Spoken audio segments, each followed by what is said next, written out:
正是进组与奉行的赵丽颖，因为这次拍戏真的是天天早晚吃个饭，天天能够传绯闻。电视剧女王自带的热度，看来真的是足够三家饥不择食的狗仔日夜抢食，口口见血，无中生有，不报不觉的了。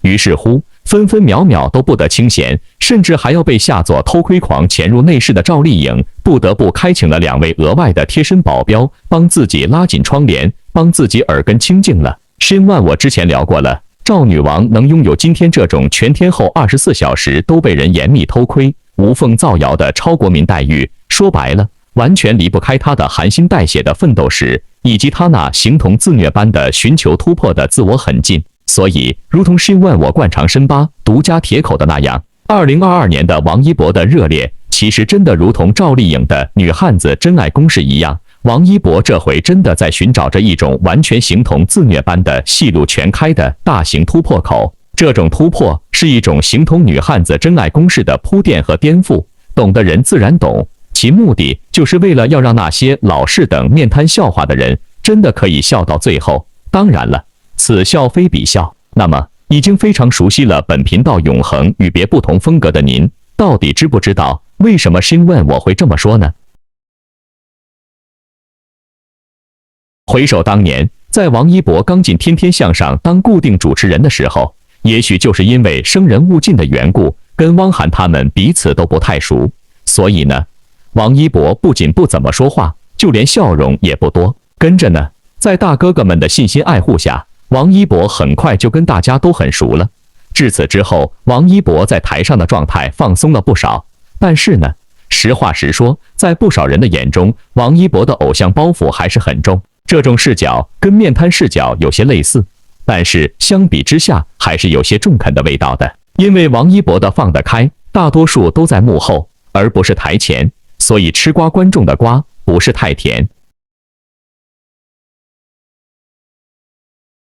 就在去年的这个时候，有一期《天天向上》节目中，这个永恒被人诟病的王一博，再次因为偶像包袱的缘故，再次被人从头到脚地狠批。因为节目当中有个环节需要泼水撒欢，为了跟傣族的泼水节呼应，于是乎在棚内设置的这个泼水环节，需要天天兄弟团去跟导演组 PK， 赢了的一方才能获得线索。结果众目睽睽之下，特别是在字幕的引导之下，在游戏开始前，王一博仅仅把半只脚踏进了水池当中，而且呢，还趁机机灵地泼了一盆水到导演团的王子睿身上。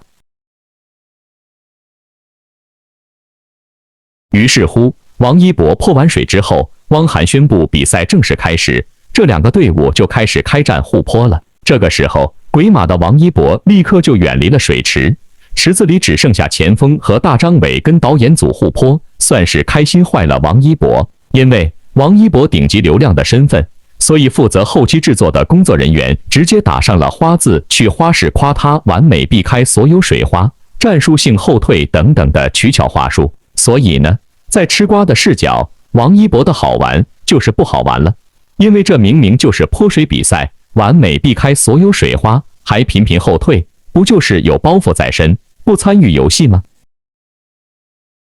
结果更多的细节还在后面，也就是说，当游戏进行到一半，大张伟被导演组泼得有点怕了，暂时离开了池子。这时候，汪涵直接喊王一博上场，大家看到的是，王一博刚凑上前几步，导演组就立刻泼过来一盆水，吓得王一博直接就连连后退，再也没有接近过池子了。而王一博后退的时候，大张伟则选择返回到池子里继续跟导演组鏖战。最后呢，一直坚持参与游戏的前锋和大张伟，头发和衣服都滴水了，仿佛刚游完涌上岸。反观王一博，头发和脸都非常干爽，估计只有衣服被溅湿了一点点吧。话说，王一博、大张伟和前锋原本是兄弟团中被安排下水的选手来的，他们就是要跟导演组的3人 PK， 而且 PK 前他们都带好了防水的摄像头。那么您猜，为什么王一博有包袱呢？是不是王一博不想参加这种破坏形象的游戏呢？那么，为什么王一博之前完全可以跟导演组提出不参加，结果参加了却又不愿意玩呢？总之，不少人直接上头的就是王一博偶像包袱太重了。甚至严格来讲的话，还属于不敬业，因为明星就是高薪行业，话题度和参与感永远都是具体担当来的。那么您猜，说了这么多，到底是为什么呢？不过话说回头，偶像包袱重的流量明星，在真人秀里倒真的是挺常见的。同样是在去年同一时期的《奔跑吧》，也有这么一期的主题是泥潭大战。结果呢，进行到一半的时候，大家的脸基本上都无情地沾上泥巴了，唯独蔡徐坤的脸和头发还是干干净净的。完了几轮之后，郑恺对着杨颖感慨：“今天才是去除偶像包袱的一集。”人来疯的杨颖点头表示同意。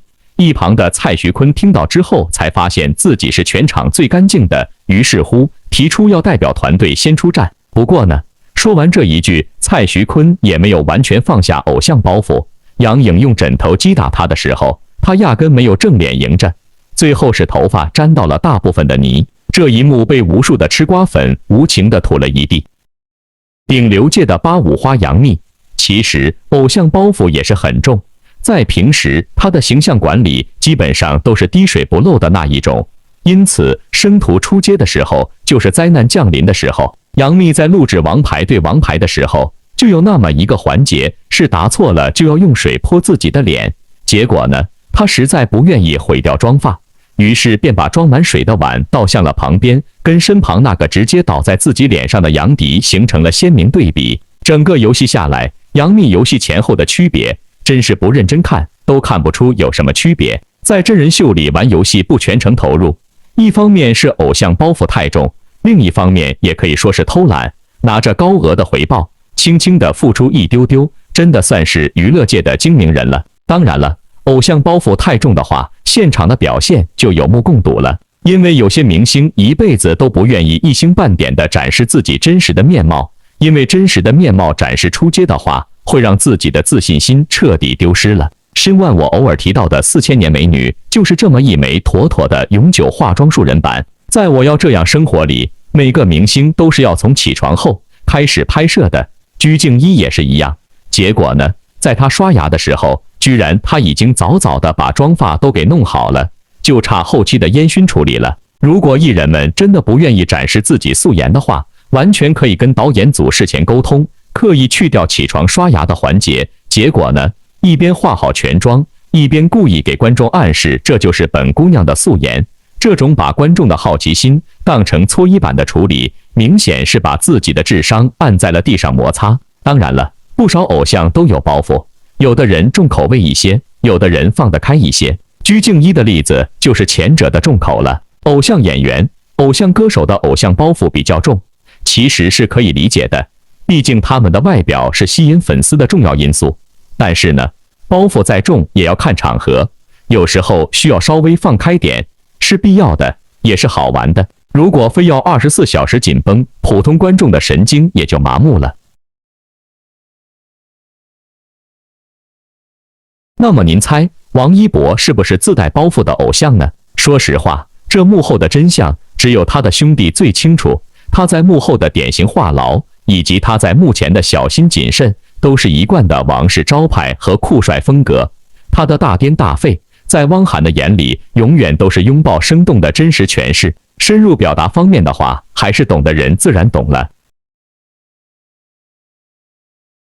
因此，这一回热烈的最大亮点，其实就是王一博喜剧喜感发掘，跟赵丽颖的女汉子真爱公式一模一样。对于王一博而言，被人拿来反复诟病的那些酒漏学历和偶像包袱，到底是些什么鬼呢？王只知道用实力说话，用作品演讲，完胜者为王，那就行了。有时候真相越是静默，流言越是喧嚣。因此呢，着急忙慌的王一博不顾辛苦，无缝进组，意外的用一种外人看不出的真相，通过老牌谐星黄渤的实力加持，通过一种热烈而喧嚣的静默方式，就是要旨在颠覆那些爱他的人、黑他的人、所有的人的下一波观感。那么，让我们一同抢先围观一把所谓偶像包袱的王之答案吧。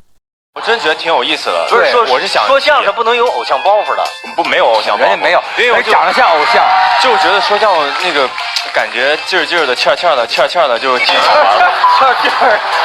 劲儿的，真的。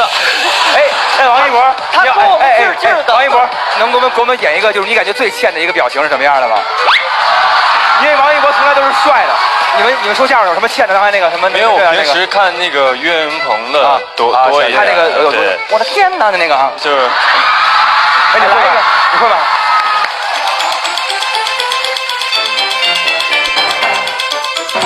我的天哪！我的天哪！我的天哪！